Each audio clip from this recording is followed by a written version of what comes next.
I am here to interview my longtime good friend and buddy, Ann Herrmann. And for those of you who don't know me, I've been in this field for close to 4 decades and lead an organization called Career Systems that specializes in development, engagement, and retention. And I have been on the advisory board for the Institute for Human Resources for several years. And when I had the wonderful opportunity to choose, actually, Ann, you should be blushing, anyone in the entire world to interview, my mind went exactly to Ann Herrmann. And the reason is that not only is Ann a longtime friend and owner of an organization, and we have so much in common that we have helped each other on over the years, but she is really a thought leader, a great keynoter. I have myself sat in her presentations, a great researcher, and I believe Ann was into the now popular neuroscience before it became even so popular. And her dad, Ned Herrmann, who I also knew, started the work around whole brain thinking, and Ann has picked it up and continued it. So I am thrilled to welcome Ann. And Ann, I know you're coming to us from beautiful where? The mountains of North Carolina. So it's a lovely day. Great. So I'm going to show you a lovely picture of Ann. Ann, you never looked so good. And me, and thankfully, at least my picture has been stripped of wrinkles. So I like looking at that. And Ann, I've got a couple questions for you and only a few minutes to ask. And so let me get started and let me show the audience what those questions are. And it really is about a defining moment for you, something that made you think twice about what you were doing, something that made you maybe do an about-face. And I will bet you've had a myriad of defining moments. But, just pick one and tell us a little bit about how it shaped your career. Well, it's a really fascinating question because I think it's important to stop and reflect on this kind of question. So I'm actually quite thankful and appreciative of this opportunity to talk about it, because I actually found myself doing some very interesting reflection as I looked at which moment do I pick. And one kept resonating with me, and it actually reminded me of some advice I'd gotten from a leader many years ago as I was looking at actually starting my first company. And he said to me, Ann, there's all sorts of things in leadership that kind of show up every day in your life, but you sort of realize that you're a leader the first time you realize that you have to make payroll. And I remember at the time thinking, what? I mean, I had this glorious and very inspirational view of leadership at the time. I was an entrepreneur with all sorts of aspirations, and I thought, really, is that really what it comes down to? And interestingly enough, I was reminded of that when I thought about a defining moment, because it was in fact a financial crisis, and we had been in business for some years. We were very successful. I'd already run another business successfully. And we had a financial crisis that has happened to many organizations, actually, in recent years as a result of the most recent recession, with some things that had occurred that were unknowns, and really kind of got blindsided by it. And we're not in a good place, absolutely not in a good place, and found ourselves really kind of saying, what do we do? What do we do? Right? And as a leader, that's a very uncomfortable place to be, because you don't want to find yourself in a position where you've got a lot of lives that depend on the business. You've got people who are counting on you, etc. And so it was the first one that came to mind, and I hesitated because I thought, oh, I sound just like that leader who talked to me years ago about this. But in fact, it really was that defining moment. And so what would you say you took away that would make the next financial, hardship a little bit easier? Like, what would you tell yourself?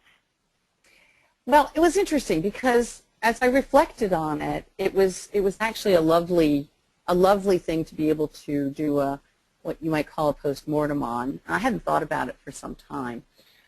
And for me, you find yourself in a situation where you have incredibly tough choices to make. You don't have all the data.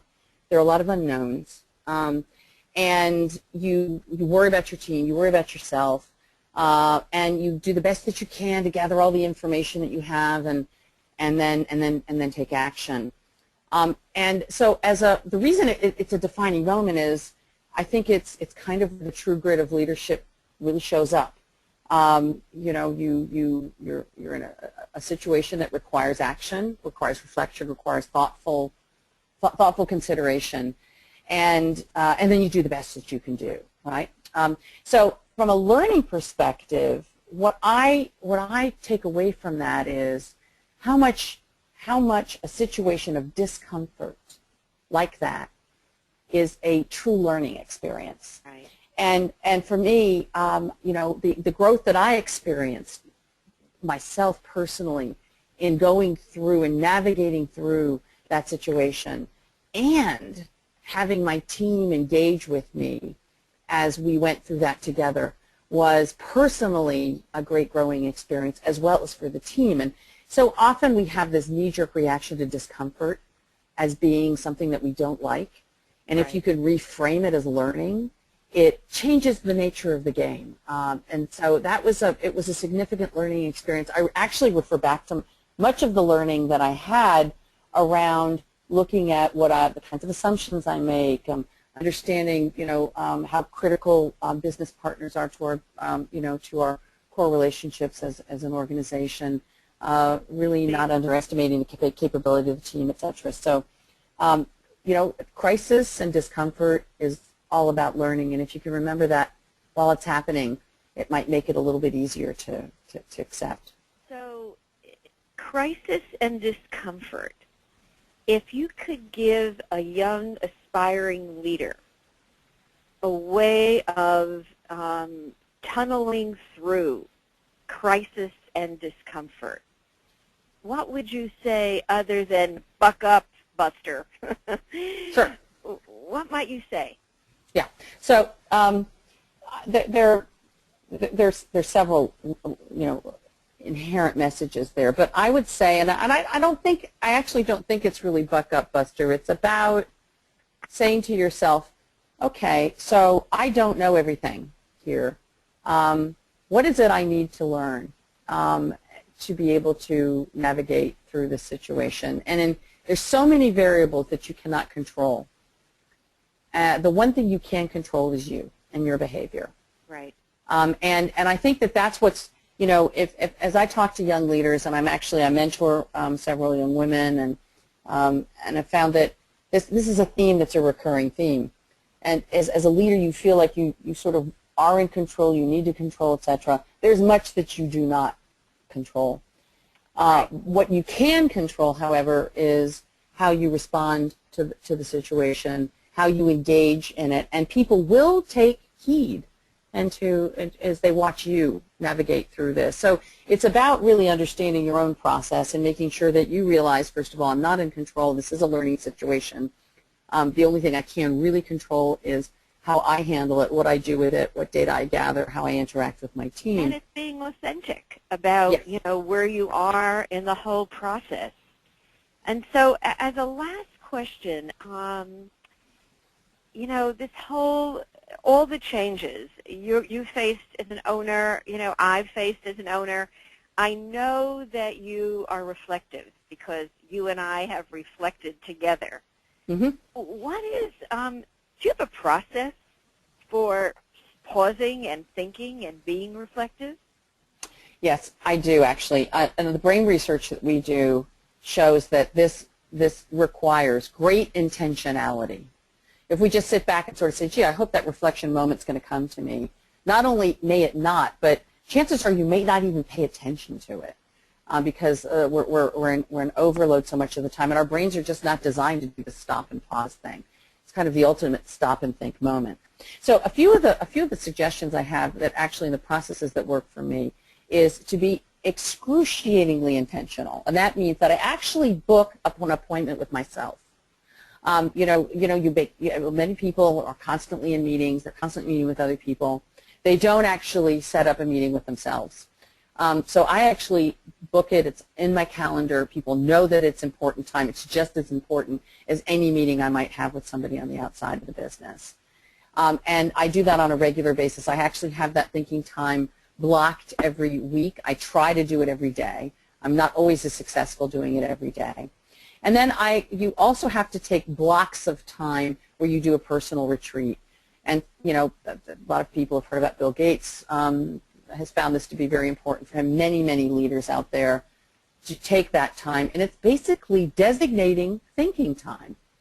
And it has to be unencumbered from technology. It absolutely has to it requires a major disconnect. And you take as much time as you can. You have to build in time to do the disconnecting, because if you just say, well, I'm going to take a long weekend and do this, you might find that it takes your entire weekend just to disconnect. But calendar it every year, at minimum every 2 years. Take that time. I think that's very important. And you have coached me in my own organization to do that. And maybe one thing for all our listeners, as a way of beginning to do this, maybe they put up a sign like over their computer that says, have I made time to be excruciatingly intentional today? Mm-hmm. That's a great idea. Maybe it would remind them to push the pause button. Absolutely. I have a stop and think sign in my office. Stop and think. Yeah. That's great. And I kind of like excruciatingly intentional. It makes me smile. And Ann, I wish we had more time, but this has been great. You've given us all something to reflect on, and I thank you, thank you, thank you. Thank you, Bev. It's been a great opportunity to think about something very important, which it was a wonderful experience. Thanks.